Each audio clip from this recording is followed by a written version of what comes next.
I'm Maria Menounos, and you're tuned in to AfterBuzz TV, the ESPN of TV talk. Now, let the buzz begin.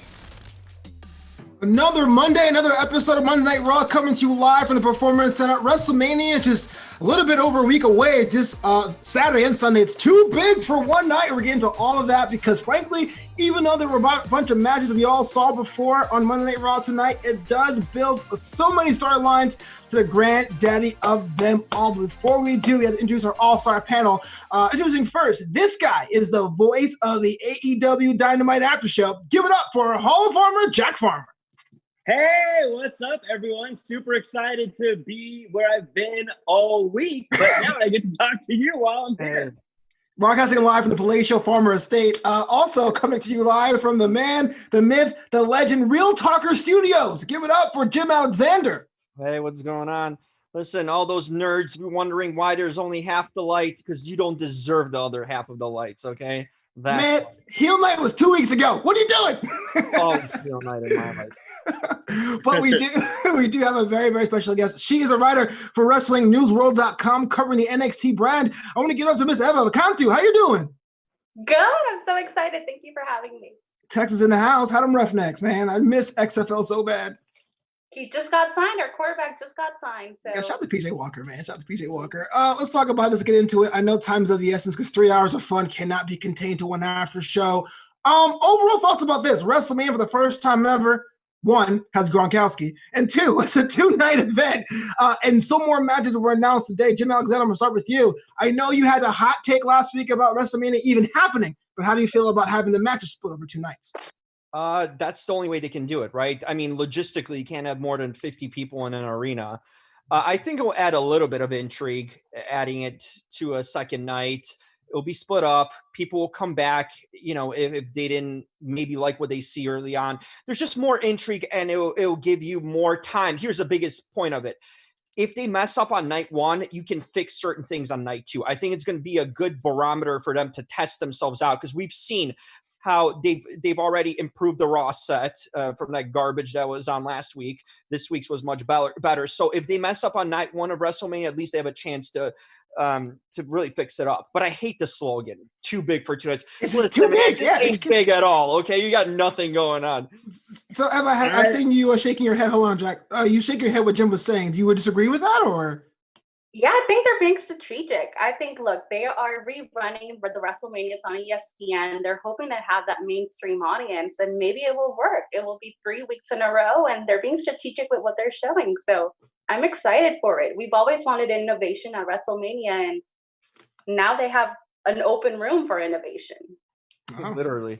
Jack, we think? Yeah, literally an open room. Right. Yeah, I like it. Look, I mean, one, you got to do it, but yeah, you got to sell it. You can't be like, oh, shucks, we're stuck with 2 nights, I guess. You got to be like, yeah, this is what we planned all along. This was the plan we always had. I mean, I think long-term it's good anyway. I think a lot of us have gotten a little tired of sitting around for 9 hours on a WrestleMania anyway. Now we can do 6 hours, 2 days in a row. Yeah. Right. Like, where else are you going to go, right? But let's get into the episode itself. Top story today, Angel Garza hits on Charlie Caruso. No, I'm kidding. Top story. That is a top story. That was a top story. Of course that is a top story. I don't know, man. She was enamored. No, but I really think you were going to tease that and have you just get out of that cleanly with no comment? I thought it would be a joke. So there's some more matches that were announced today, which I thought was pretty curious. Elias versus Kings Corbin, Aleister Black versus Bobby Lashley, and the Street Profits are defending the Raw Tag Team Championships against Angel Garza and Andrade. For a minute there, with 8 matches on the card, I thought they were going to add any more, but the ones we're getting are kind of coming out of left field. I know, Jim, your boy Baron Corbin has a match, but was it really going to be against Elias? Of course he needs a match. You can't have a WrestleMania without a King Corbin in a match. The Elias thing, at least I'll say this, as opposed to the Aleister Lashley thing, at least it was teased for a couple weeks, right? Okay. They did a backstage segments with it. And I think the plan was obviously for Cena versus Elias. And when they scrapped that, they didn't have time to fill this in. But at least they had a couple weeks to at least tease it. It's not coming out of left field. the problem here is you have two guys who need to get over on their own, and you're putting them against each other. These two guys should not be facing each other because they both need to set their own standard and, get over on their own. So someone's going to lose here, and it's not going to help the other one out. I mean, I'm glad that they're both on the card as rightfully they should. I just don't like that they're facing each other because it's not going to help elevate another. You hate when your friends fight. Jack Farmer would say about these matches announced tonight.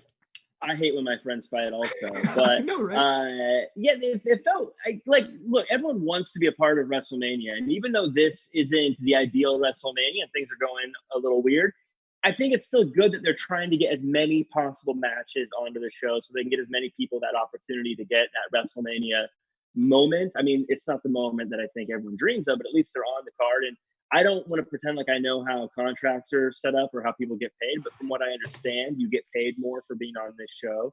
So that's good for them in that case. A lot of these do feel a little random though, but I think Lashley versus Aleister Black would be a cool match. I think that'll be fun to see. It'll be a real test for both of them when I don't think either of them have really been tested for a long time. So I'm actually looking forward to that. I think that'll be a fun match to watch. Sure. The one match that sticks out for me is Street Profits against Angel Garza and Andrade. Evan, let me ask you this. About 3 months ago on the Raw After Show, we sat here and we just knew WrestleMania was going to be Viking Raiders versus AOP, and these guys are at the event. Thoughts about that? Well, Racer got hurt, so they had to pivot. True. And, well, I was so worried about saying this, but I actually really liked the match tonight. I thought it was good. Okay, the Street Profits. You like the botch spot too? The referee counting to 4. That was good too. Wait. Are we talking the Street Profits match? Or are we talking the Garza Andrade match? I was talking about the WrestleMania match of the 3 being announced today. The actual match, Street Profits versus Garza and. Yeah, I think they're giving them time to work, and nobody expected Racer to get hurt when he did, so now they had to pivot. I thought we were going to get a 4-way tag team match, and I guess now they're going with a 2-way tag team match and maybe give the belt to Andrade. I'm not sure what they're doing now. So let's talk about that. Both teams got warm-up matches today. First up, we got Andrade, Angel Garza taking on Ricochet and Cedric Alexander. They were matching, but I saw you say this on Twitter, Evan, like you were kind of hurt about the fact that Ricochet and Cedric Alexander were tagging. Why? Well, at first I thought they were just going to bury them right away. And I was just going to be like, I was going to rant like Tom Connolly does on SmackDown. I was going to take away from Jim being heel, and I was going to turn heel saying that these guys deserve better. But it surprised me how well they did. And the fact that Ricochet was the one who started it all and started hitting first. I thought that set the mood, and it really elevated Raw from that point forward. True. Jack, thoughts about the match, but more specifically, do we buy Angel Garza and Andrade as a team this quickly? I love them as a team. I think it's absolutely fantastic. I would love to see more of them as a team. I think they work together well with Zelina Vega as well. Real quick comment, I bought in completely to the idea of Cedric Alexander and Ricochet as a tag team. I think it'd be a fantastic use for both of them. But I love the idea of Andrade and Angel Garza as a tag team. It gives them a division that needs some people to offer some difference in styles and things like that. And I think they offer all the things, both visually, how they look, how they present themselves in the ring, their cultural differences, everything that they bring is something that the tag team division doesn't have. Then I'm excited for them to have that. And I like all that trio. So the more we get them, the better. Yeah, but I don't want to begin to think what you're thinking about these 4 men in this match tonight. Thoughts about the match and where it goes from here. Okay, so I don't even want to talk about Street Profits. That was a botch by the referee, wrestling some nobodies. But here's the important thing. We finally found something for Ricochet and Cedric Alexander. Babyface Ricochet now without the Flobo facial hair. Well, he's got your facial hair. I do it okay. I do it better, but go ahead. Yeah, fine. but at least Ricochet's got something to do now, right? He was no man's territory. Same thing with Cedric, who was not even seen on TV after his brief thing with Drew McIntyre. I think together, they work together as a good team. They're both high flyers. They have similar styles. I think they can be a legitimate team that could later challenge for the tag titles. So I think that's their direction. So I like what they did with both of them because they had nothing going on as singles, especially Ricochet after getting buried recently. And then Andrade, same thing with Andrade and Garza. Well, especially Andrade. We had no idea what's going to happen with him, right? There's no direction with him. So at least for now, you're buying time by putting him with Garza. It's built in already. Zelina's representing both of them. It's been teased for over a month. So right now, it's holding pattern, but it's to get him like through to, I guess, the next couple months if they're filming anything. So I'm fine with both of these teams kind of, these four guys kind of uniting separately with Garza and Andrade and Ricochet and Cedric Alexander. I like it. You know what? I agree with 95% of things you said, but I will not stand here and have you call Shane Thorne and Brendan Fink a nobody. Those guys did very, very well tonight. I'm just saying. Jack Farmer, thoughts about that match. Street Profits came out, look a bit more aggressive in their matchup today. Thoughts about their victory, seemingly easy against Shane Thorne and company. I mean, it fits the template, right? I mean, the way the tag team titles have been booked on Raw for about a year now is you have a team show up, they win a few matches, they become the champions, they beat people who aren't even a part of the show for a while, and then they lose to whoever the new challengers are and wash, rinse, repeat. So to me, it made sense because this is exactly what the Viking Raiders did and the teams before them did. So to me, it made sense. I don't know if the Street Profits look better. They're not the kind of team that should be beating nobodies. I think they need to have matches, and not to say they're nobodies. Shane Thorne had some shine on NXT, but as far as the Raw brand goes, he's a bit of a nobody, frankly. And I think at this point too, for me, I love the Street Profits. I get hyped whenever their music comes on, but as characters, as they sound on the microphone, they're kind of becoming annoying. They're kind of becoming almost like heels, like as they're talking on during commentary, and they're becoming the outrageous, over-the-top heels that you're kind of sick of. At least I am, because their mic time to match time ratio is so off kilter, and they haven't had a chance to have good matches. So now I'm starting to get sick of them on the microphone constantly. They did seem kind of heelish. But before we move on, again, I want to thank everyone for sitting in with us. I got a couple questions about what you do over at Wrestling News World. Is that okay? Can I ask? I'm just curious because I see your website. Things are totally blowing up. You have a nice community there. How did you get involved with that? So I reached out. We have an amazing staff, and I saw that Stephen was posting about, is anybody up for writing? And I said, you know what? It's always been a dream. I started with Lucha Libre, and then I moved to NXT, and then I moved to WWE, of course, when I moved to Houston. So I said, I would love to do it. And so I'm covering the best show on Wednesdays, NXT. Okay. I know that I talk to Jack about it all the time, but I'm happy. I'm happy doing what I'm doing. And then sometimes I cover Raw, or sometimes I do SmackDown. I don't know if I'm going to cover Wrestlemania. Everybody pray for me if I have to sit through 12 hours. We'll send the rock star. So I got to ask then. I mean, we all know Jim loves his Baron Corbin, and Jack is a member of the Brock flock. Who is your guy or gal? The man, Becky Lynch, homemade shirt and everything. Don't tell Jim that. Oh, well, she's the man. Oh yeah, she's the man.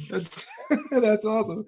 I'm so glad that we get to work. Other wrestling sites are coming together, like Voltron, especially during this time. But let's move on, man. From my favorite segment to my more challenging segment is now time for the King's Court, ladies and gentlemen. Bow down. You hear the music? All hail Jim Alexander. Wolverine, is that you? Yes. Yes. You hear that Baron Corbin music? There we go. Hi, this is Lana, and Jim is really great. Not you too, Jack. No. There we go. Welcome to the King's Court. Listen to Jim. I am not alone. Most of you are probably quarantining alone. Jack, you have a cat and a dog. Flobo's got stuff in the background. I have Mandy. Yes. Mandy's with me here. It's all good. The lights are pointing in her direction. Mandy. She is on the throne, literally next to me. This is how there? Huh? There's a bathroom there?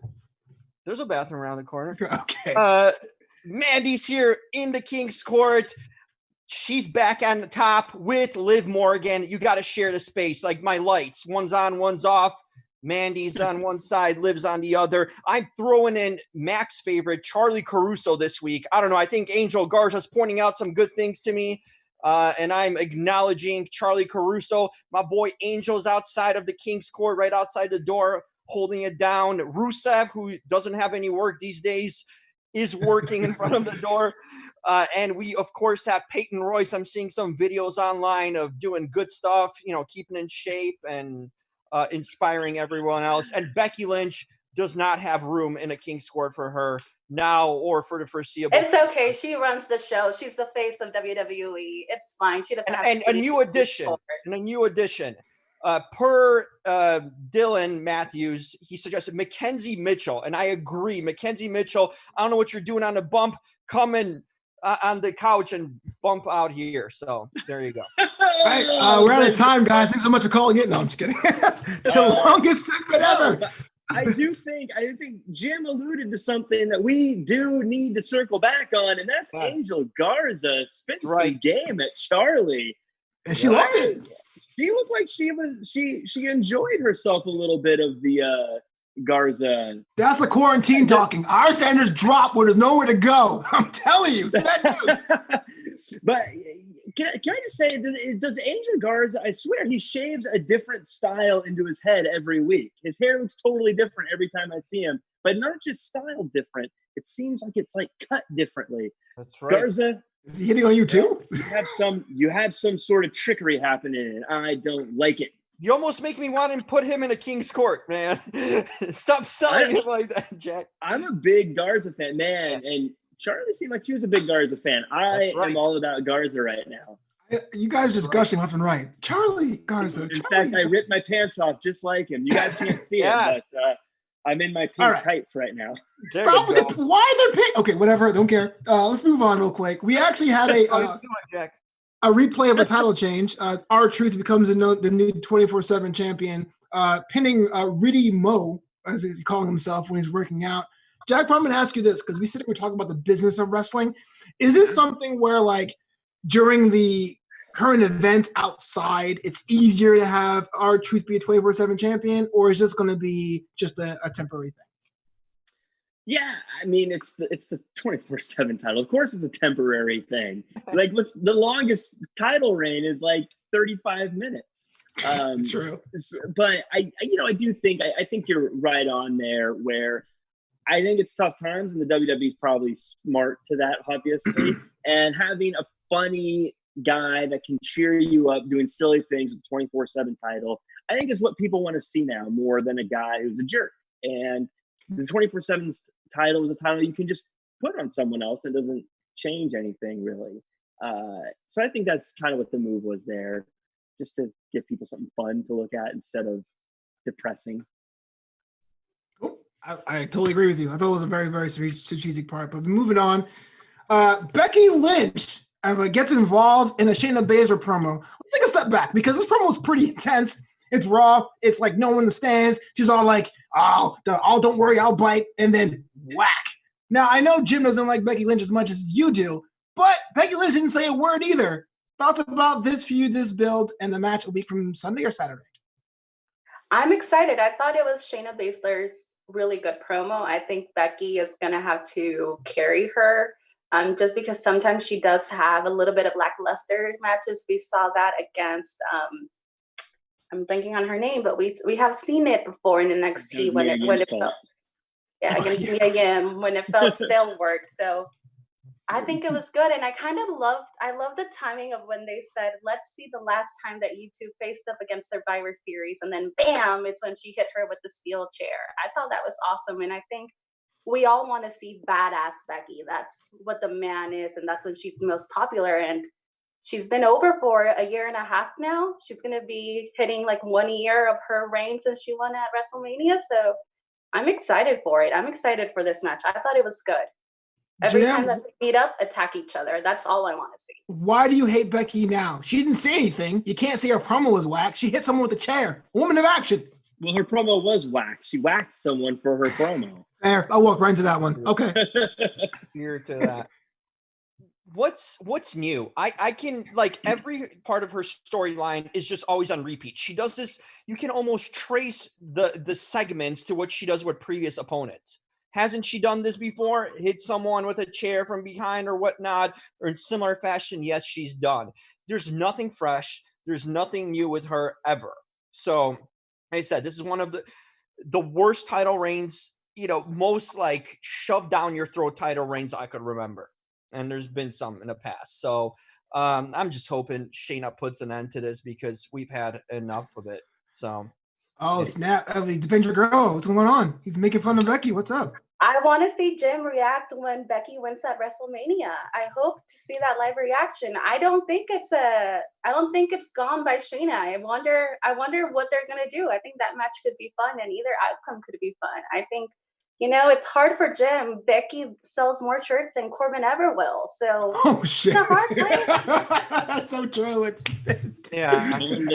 shirts are what matters. I mean, clearly she's convinced a few of those marks of the game of WWE to buy a shirt. She's in the middle of the posters. It's hard to be a Baron Corbin fan when you compare to that. That's definitely. Well, keep on supporting Mickey. Hey, I mean, whatever her name is, Becky. Look, my favorite, Dave, your favorite is the best moment of his career. We're all gonna remember Baron Corbin for the end of days against Becky Lynch. Everything else, we don't know if we're going to remember him, really. Why are we bringing Baron Corbin into this? Okay, I got about Baron Corbin at all. Baron Corbin, if Baron Corbin got that kind of a push that Becky Lynch has been force-fed for a while, he'd be a legend. He'd be a Hall of Famer if that's the kind of push that they gave her, okay?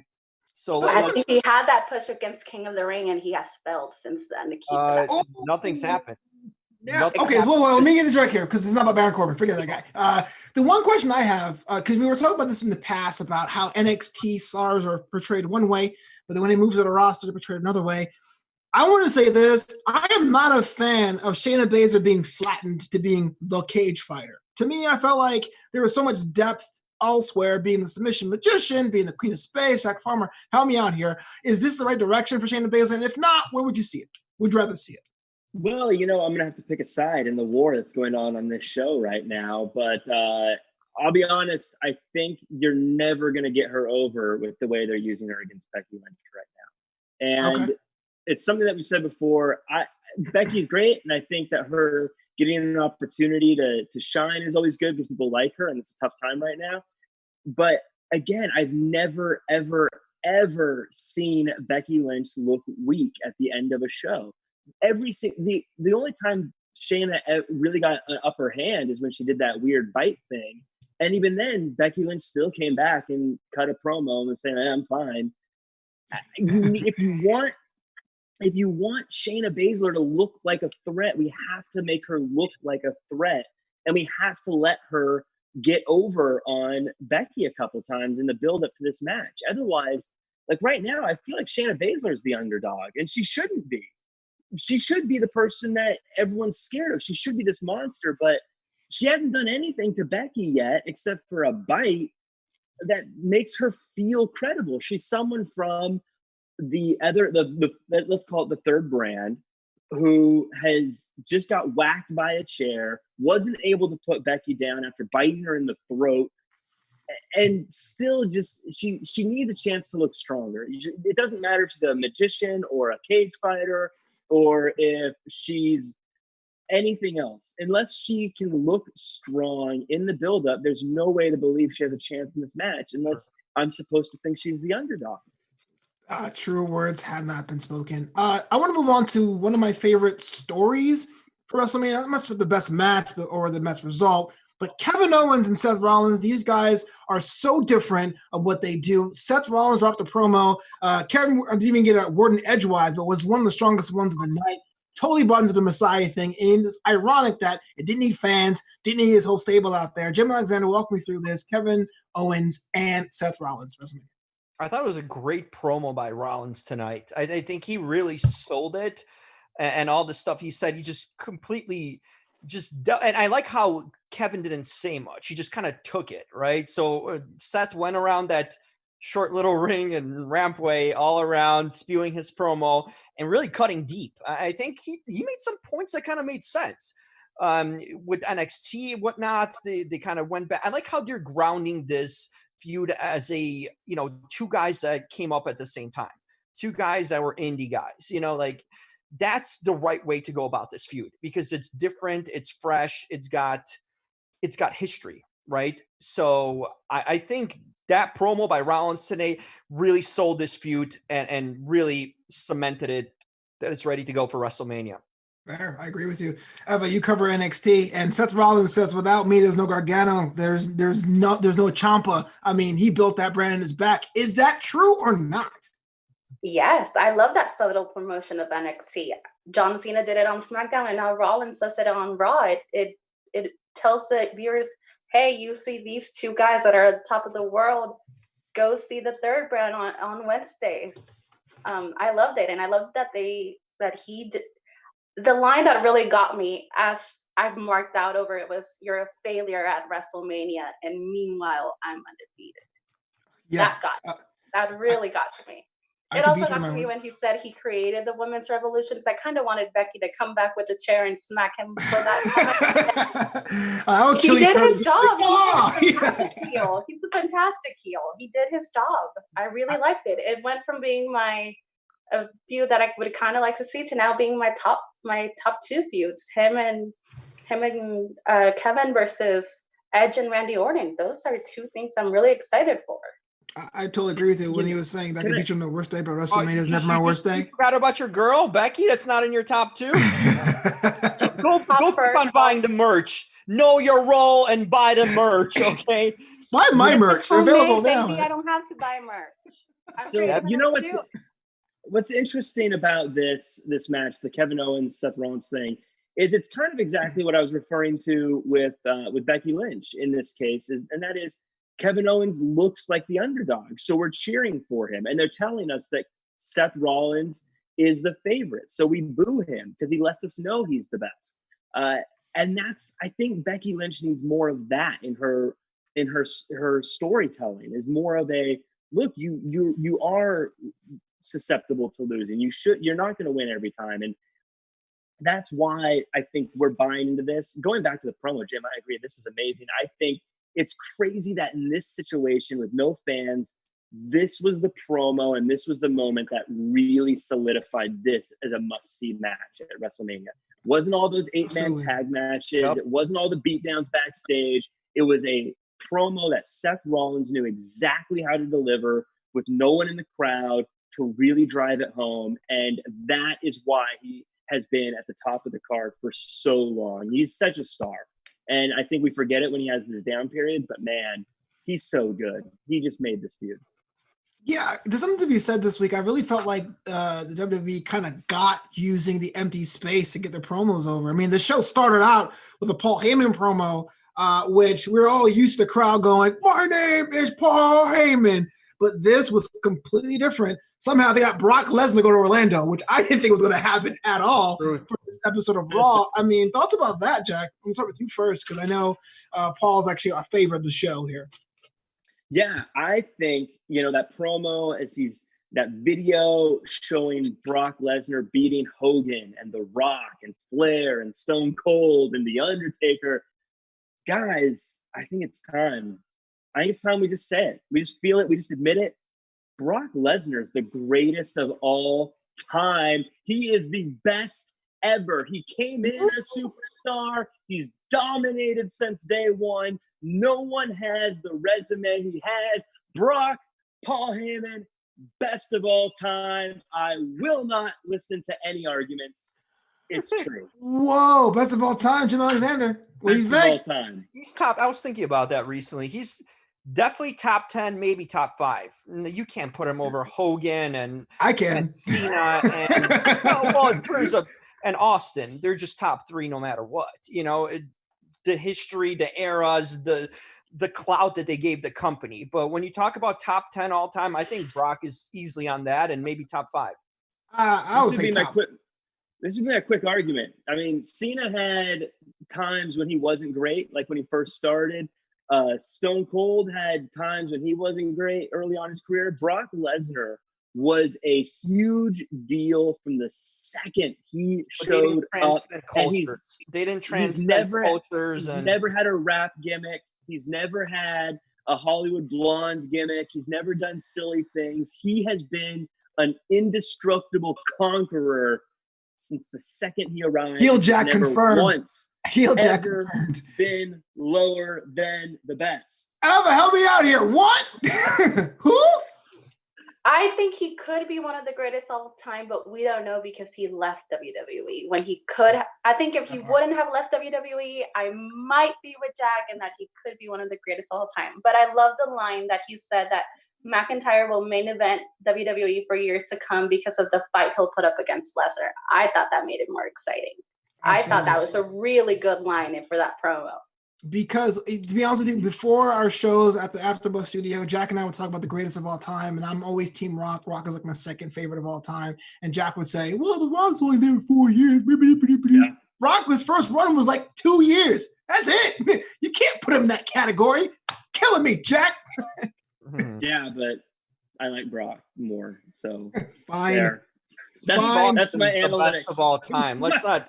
Even Rock will tell you that. Rock will tell you that Austin and Hogan are two of the best. And actually, he threw in Ric Flair in there. So I'll take that coming from Rock if he thinks those are. Cena said that Brock is the best of all time. Whatever. So let's talk about best of all time. Randy Orton and Edge. Another empty arena promo, which is kind of interesting because it was like Randy Orton in response to Edge's challenge, like he's going to say no. So I pass. So like, of course he's going to say last man standing match.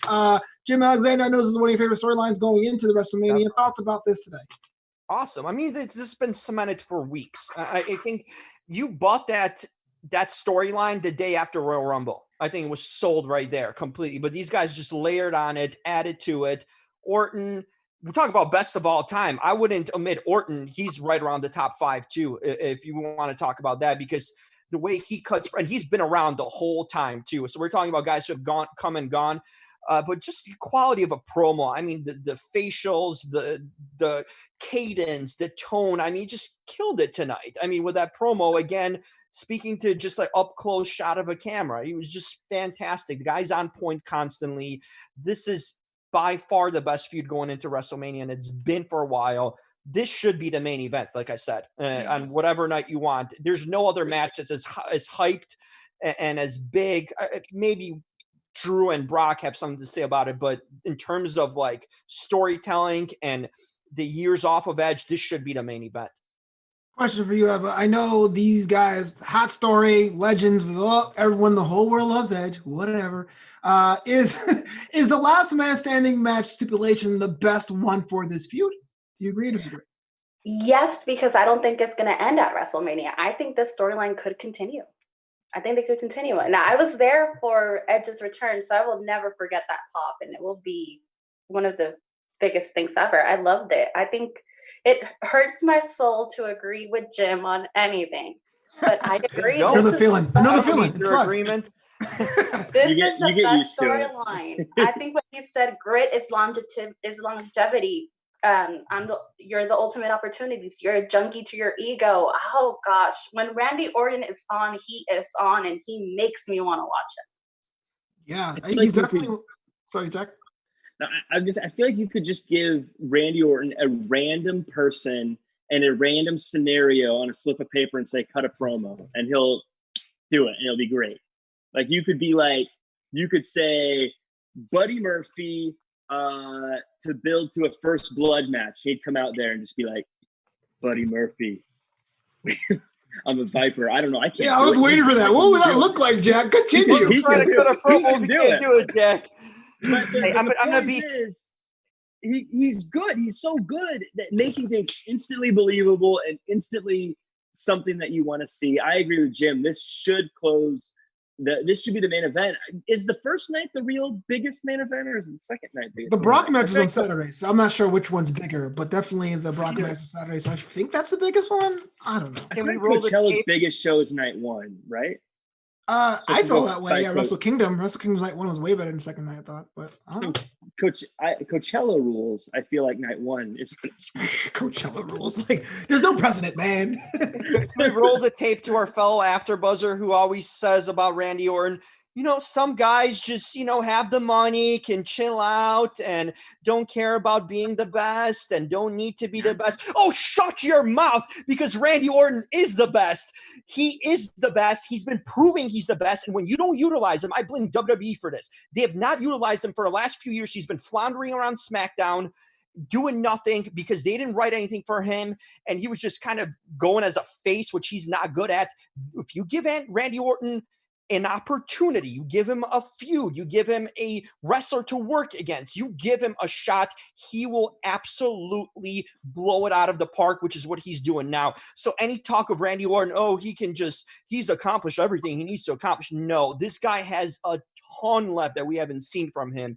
And that's what makes him arguably one of the greatest of all time, that he has been around, he can do it. And this whole talk, whoever thinks that he's just coasting along or just sitting on, because he's got a jet or whatever, is just crazy to think about it.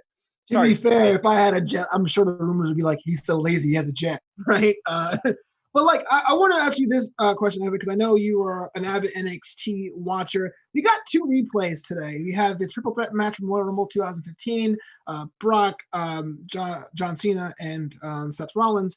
And we got the WrestleMania 34 match, Charlotte versus Asuka. Whereas NXT last week took time to do an extended promo about one of the storylines, in this case, Johnny Gargano and Tommaso Ciampa. Did you think that was the right decision to do the replays of matches, or would you want to see an extended promo, or it's kind of a mix of both? Like, how do you feel about that? I think they're being very strategic with what they're showing us. I think sometimes on NXT, the criticism has been they're too based on the action. I don't know enough of the background. They gave us the entire background of Gargano and Ciampa.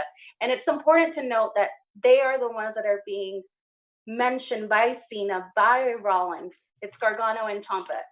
I think those two are stealing the show. And I'm excited to see on Wednesday when they say that they're going to have to speak to Triple H because they completely destroyed the Performance Center. I think they did a smart thing.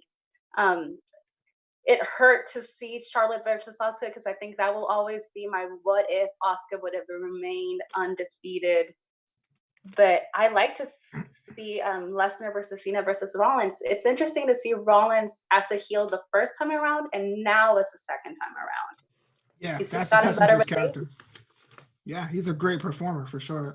Jack, let me ask you the same question about the decision to deal with match replays as opposed to extended promos. The match replays have really shown me that we're spoiled as fans. We as fans, we always nitpick and complain and talk about things. They're like, they should do this. This wasn't good.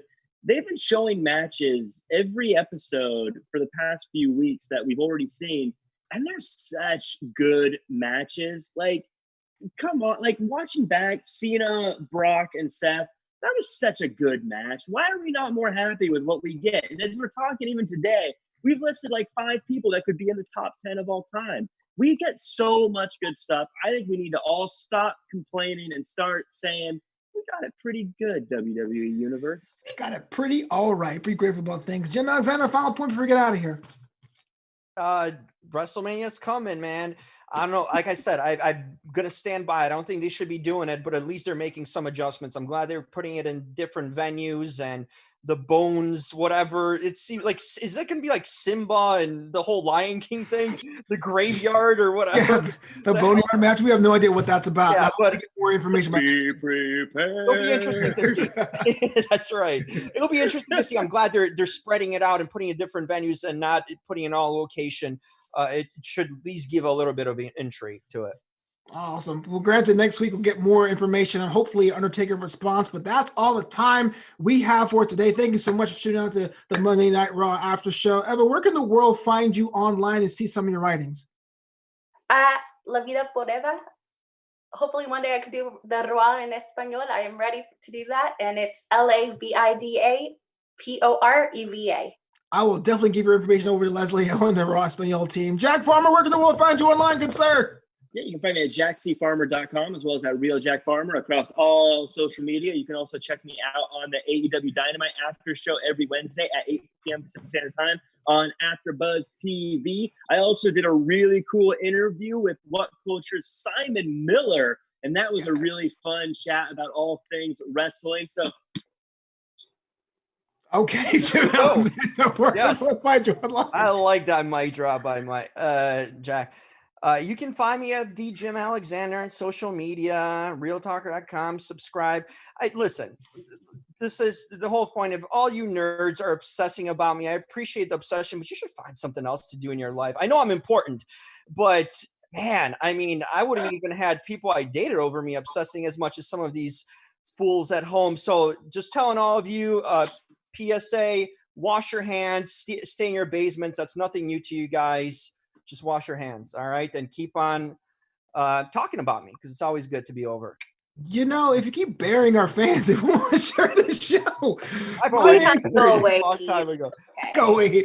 My name is Flobo Boyce. You can follow me on Twitter at Flobo Boyce, on Instagram at Flobito. Just log to Patreon over at patreon.com/Flobo Boyce. And you can support the homie by buying a t-shirt at Flobito.threadless.com. But until next time, at least for me, this Wednesday NXT After Show. Peace out, everyone. Good night. Our founder, Keven Undergaro, and me, Maria Menounos, would like to thank you for tuning in to AfterBuzz TV. Remember, we're not just the first, we're the biggest in the world, and we're the only destination for all your favorite TV shows. Whatever you crave, we've got it. So go to AfterBuzzTV.com and check out our lineup. Buzz you later. The views expressed herein are those of the hosts only and do not necessarily reflect the views of AfterBuzz TV or its owners or principals.